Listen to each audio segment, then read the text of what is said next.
अस्सलामुअलैकुम वरहमतुल्लाहि वबरकातुहू। इस वीडियो के अंदर फ्रेंड हम बात करेंगे तबलीगी जमात की। तबलीगी जमात क्या है?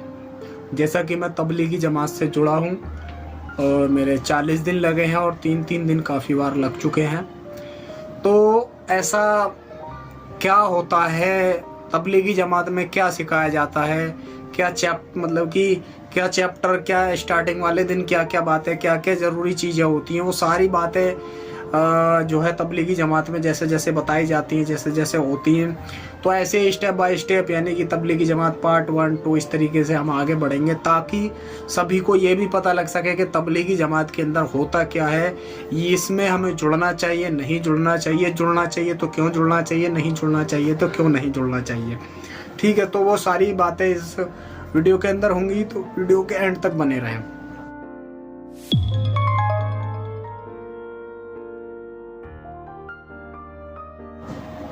तो चलिए फ्रेंड, यहाँ पे स्टार्ट करते हैं।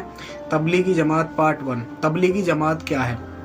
देखिए, तबलीगी जमात की अगर हम स्टार्टिंग की बात करें तो अभी हम इंडिया में रहते हैं तो इंडिया की बात करेंगे, लेकिन इसकी जो स्टार्टिंग है अगर हम देखें तो आदम अलैहिस्सलाम से अगर हम इसकी शुरुआत कहें तो ये कहना बिल्कुल भी गलत नहीं होगा कि आदम अलैहिस्सलाम ने कि जो जितने भी की नस्ल फैली उन सबको समझाने के लिए, उन सबको अल्लाह का तारुफ कराने के लिए, अल्लाह की बातें बताने के लिए, अच्छाई का हुक्म बुराई से रोकने का जो काम है ये वहीं से चल रहा है। ठीक है, यानी कि तमाम नबियों की सुन्नत है तबलीग करना, यानी कि अल्लाह की जो है बातों को दूसरे तक पहुंचाना, अच्छाई का हुक्म करना, बुराई से रोकना, ये तमाम नबियों की सुन्नत है।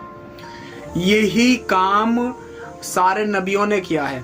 यानी कि इसकी ज़रूरत क्यों पड़ती है? इसकी ज़रूरत यूँ पड़ती है कि अगर हम इसकी थोड़ी सी डिटेल में जाएं तो जब अल्लाह ताला ने फरिश्तों से कहा कि भाई आदम को सजदा करो, तो इब्लीस ने जो है सजदा करने से मना कर दिया, क्योंकि वो सबसे ज़्यादा इबादत गुजार था। तो उसको अपने इबादत में या कहीं ना कहीं उसको तकब्बुर घमंड आ गया था, तो उसने जो है अल्लाह की नाफरमानी करते हुए उसको इनकार कर दिया, अल्लाह के हुक्म को जो है नहीं माना। तो अल्लाह ने शैतान मरदूद करार दे दिया उसको और जन्नत से निकल जाने के लिए कह दिया। ठीक है, तो यहाँ पे इब्लीस ने कहा कि अल्लाह ताला इतने दिन मैंने तेरी इबादत की है तो मुझे कुछ तो सिला मिलना चाहिए। तो शैतान तो भाई अब उसने तो रणनीति राजनीति बनाई ली थी, जो भी था उसके माइंड में। तो उसने अल्लाह ताला से कहा कि भाई मुझे जो है आप क़यामत तक जो मेरी ज़िंदगी बख्श दी, यानी कि मुझे मौत ना मिले। तो अल्लाह ने कहा कि ठीक है, हमने तुम्हारी ज़िंदगी बख्श दी। ठीक है, तो शैतान की ज़िंदगी जो है क़यामत तक के लिए अल्लाह ताला ने बख्शी हुई है, यानी कि उसको मौत नहीं आने वाली क़यामत तक। तो फिर जब फरिश्ते को ये चीज़ जब उस इब्लीस को, जिन्नात को जब ये पावर मिल गई तो उसने फिर अपना रंग दिखाना शुरू किया। उसने कहा कि अल्लाह ताला, मैं तेरे बंदों को, आदम जात को जो बहकाऊंगा और उन्हें जो है जन्नत में नहीं रहने दूंगा, यानी कि उन्हें जो है जहन्नुम का मुस्तहिक कर दूंगा। तो अल्लाह ताला ने फरमाया कि जो मेरा बंदा होगा, जो मेरे हुक्म की पैरवी करेगा, जो मेरे हुक्म को मानेगा, मैं उसकी हर हाल में मदद करूंगा और वो हर हाल में जन्नत में जाने वाला बनेगा। चाहे उस पर तू अपने कितने भी पैतरे आजमा लेना, कितना भी कुछ कर लेना।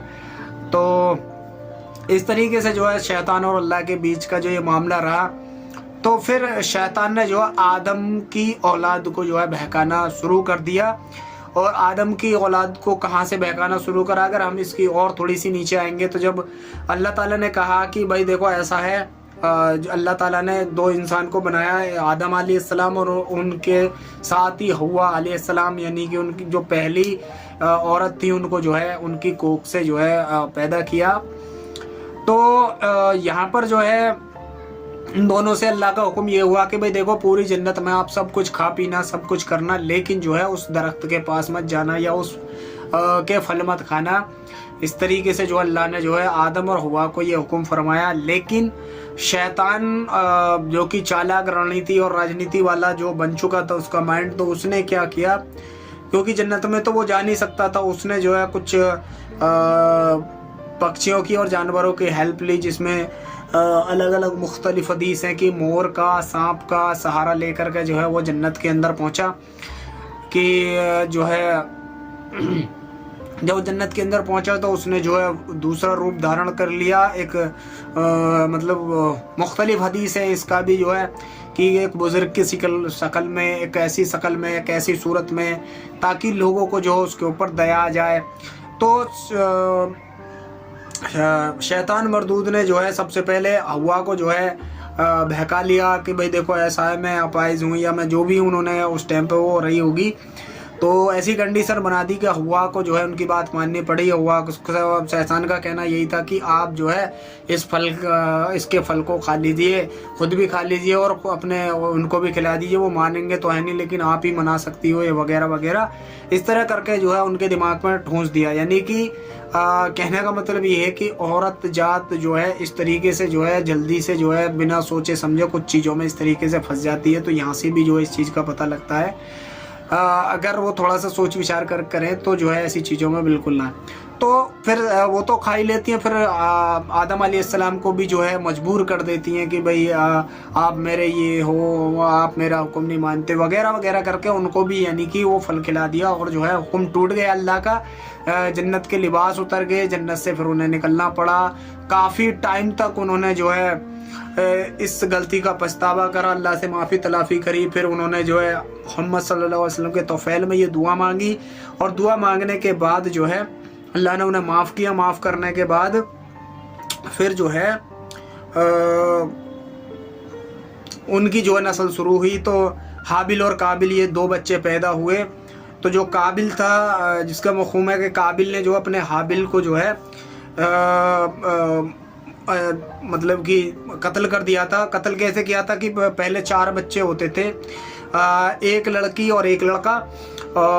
जो पहले होते थे वो थोड़े खूबसूरत होते थे, उसके बाद वाले जो होते थे वो थोड़े कम खूबसूरत होते थे। तो पहले वाले लड़के की दूसरी वाली लड़की के साथ निकाह होता था, और पहले वाली लड़की के दूसरे वाले लड़के के साथ निकाह होता था।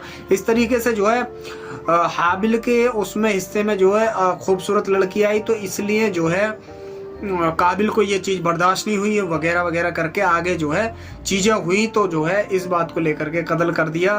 फिर यहाँ पे ये भी हुआ था कि भाई अल्लाह ताला जिसके भी चीज़ों को, अमाल को या जैसे भी कबूल करेगा। हाबिल जो थे वो अपने जो आदम अलैहिस्सलाम थे उनके हुक्म को मानने वाले फरमाबरदार थे, और काबिल जो थे वो थोड़े अलग थे। तो इसलिए उन्होंने कहा कि भाई अल्लाह और आपके उसमें ही हक में ही फैसला आएगा। तो फिर जो है करके जो है इस तरीके से जो है उनको जो है इस चीज़ के लिए उन्होंने कत्ल कर दिया। कत्ल करने के बाद फिर क्या हुआ कि आगे जो है मतलब कि उसने जो देखा कि एक कौवा जो मरे हुए कौवे को खोद रहा, मतलब कि गड्ढा खोद रहा है, उसमें जो है कौवे को डाल रहा है, या इस तरीके से कुछ चीज़ें देखी कि जो है दफनाने का सिस्टम जो उन्हें वहाँ से पता चला। तो इस तरीके से जो है वहाँ पे दफन हुआ। तो ये जो चीज़ थी, ये जो कत्ल करना था, ये शैतान ने जो है काबिल को जो है बहकाया था कि तेरा भाई देख तेरे से ऐसे कर रहा है। तो ये जो सिलसिला है यहाँ से बहकाने का चलता रहा। तो इसी चीज़ को समझाने के लिए अल्लाह ने जो अपने नबियों को जो उतारा। अब जब नबी रहते तो दावत रहती तो लोग समझदार रहते गुनाहों से बचे रहते।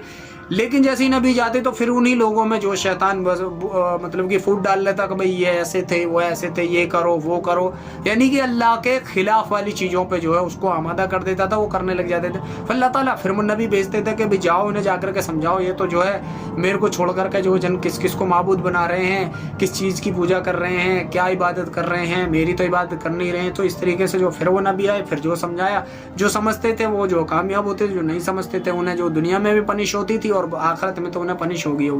तो इस तरीके से जो है ये चीज़ चलता रहा। तो इसीलिए जो तबलीगी जमात का ये सिलसिला तभी से चलता हुआ आ रहा है। अब बात करें तो तमाम नबियों ने इस काम को किया है। आदम अलैहिस्सलाम से लेकर जनाब मोहम्मद मुस्तफ़ा सल्लल्लाहु अलैहि वसल्लम ने भी जो है इसको किया है, यानी कि सभी नबियों ने ये काम को किया है।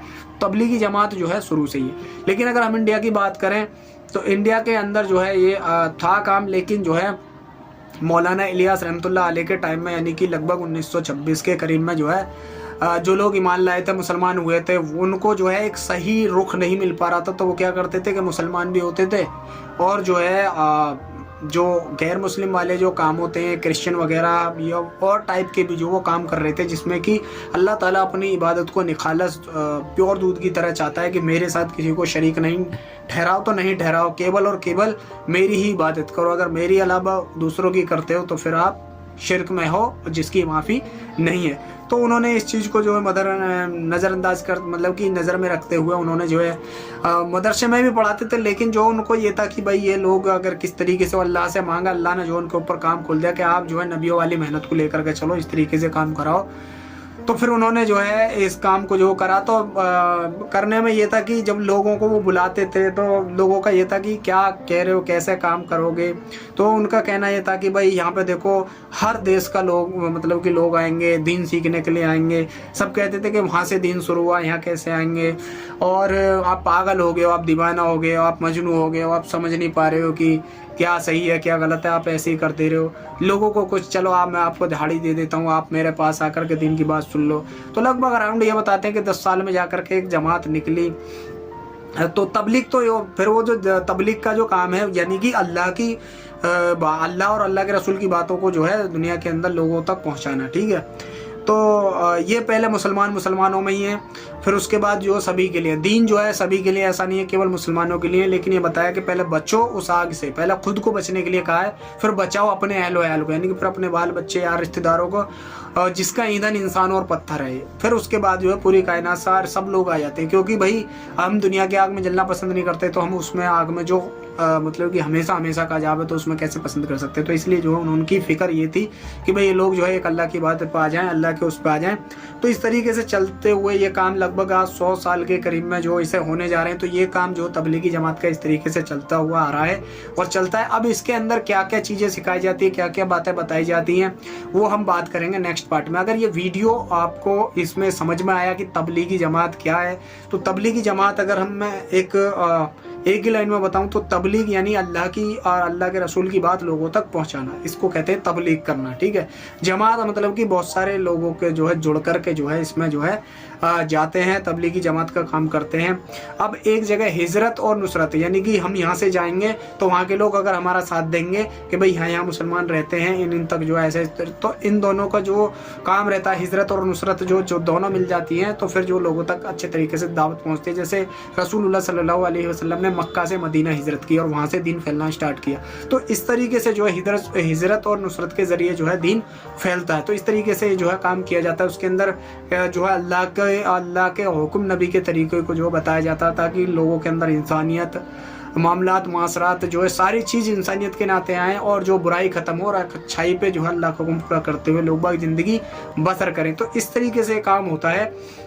तबलीगी जमात का सारा वो बता दिया मैंने आपको। नेक्स्ट वीडियो में हम बात करेंगे तबलीगी जमात में पहला चैप्टर मैंने क्या सीखा और क्या क्या इसमें होते हैं, ठीक है। मिलेंगे नेक्स्ट वीडियो में, तब तक के लिए अल्लाह आपको इस वीडियो के देखने के बदले जजाय खैर अता फरमाए। अस्सलामु अलैकुम व रहमतुल्लाहि व बरकातुहू।